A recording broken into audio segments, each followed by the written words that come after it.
दोस्तों, आज के कहानी का नाम है औरत और लड़की की आत्मा। साल 1950 का यह एक चौंकाने वाला किस्सा रानी बाजार का है।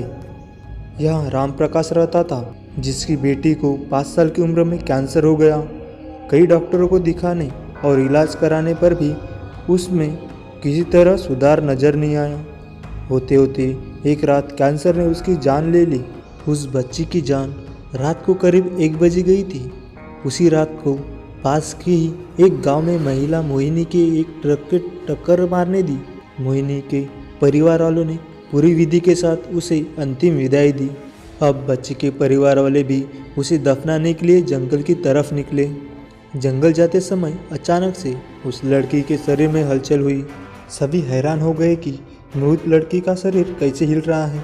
थोड़ी ही देर में लड़की जिंदा हो गई और उसके परिवार वाले खुशी खुशी उसे अपने घर साथ ले आए। किसी को इस बात की भनक भी नहीं थी कि उस लड़की के अंदर उसी रात ट्रक के टकराने वाली मोहिनी की आत्मा घुस गई थी। बच्ची जब से लौट कर आई थी तब से ही उदास और चुपचाप एक कोने में बैठी रहती थी। एक दिन उसकी माँ ने उसे खुद अपने हाथों से खाना खिलाया और मामा के घर लेकर जाने की बात कही। खाना खिलाकर उसे अच्छे से तैयार करने के वो उसे अपने मायके ले गई। रास्ते में वो बच्ची जैसे ही उस ट्रक के हादसे वाली जगह पहुंची तो उसने अपनी माँ को कहा कि मेरा गाँव इधर है। माँ ने उसकी बातों पर बिल्कुल गौर नहीं किया और उस बात को हंसी में टाल दिया। कुछ ही देर में वो अपनी बेटी के मामा यानी अपने भाई के घर पहुंच गई। 1-2 दिन बाद मामा जी के घर के आसपास ही बच्ची के अंदर घुसी मोहिनी को अपने पड़ोसन सिमरन दिखी। उसने जोर से उसे नाम से पुकारा। सिमरन ने पलट कर देखा तो एक छोटी बच्ची थी। उसे बड़ी हैरानी हुई कि इस लड़की को मेरा नाम कैसे पता है। तभी मोहिनी ने अपने साथ बीती सारी बातें उसे बता दी। उसने कहा कि मेरे परिवार वालों ने मेरी मौत से ही पहले मुझे जला दिया था, इसलिए मेरी आत्मा भटक रही है। उसी दिन इस लड़की की भी मौत हो गई तो मैं इसके शरीर में घुस गई।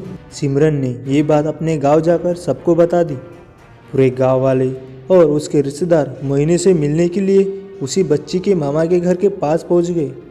उस लड़की के अंदर रही मोहिनी की आत्मा से एक एक करके पहचान लिया। कुछ देर बातें करने के बाद वो अपने परिवार वालों के साथ अपने घर चली गई। अब उस लड़की की माँ बच्ची को घर में न देखकर परेशान थी। जब से उसे पता चला कि वो कुछ लोगों के साथ दूसरे गांव गई है तो उसे बुलाने के लिए चलती गई। अपने परिवार के साथ खुश मोहिनी ने वापस आने से मना कर दिया। पास के लोगों ने उसे समझाया कि तुम्हें दोनों परिवार के साथ रहना चाहिए, तुम किसी एक परिवार को दुखी नहीं कर सकती हो। इस बात को सुनने के बाद लड़की के शरीर में रही मोहिनी अपनी माँ के साथ वापस आने के लिए राजी हो गई। अब वो दोनों परिवार के साथ खुशी खुशी रहने लगी। कहानी की शिक्षा: जल्दबाजी में किया गया है कार्य अधूरा रह जाता है, इसलिए कोई भी कार्य करने से पहले उसे अच्छे से देख परख लेना चाहिए। थैंक यू दोस्तों।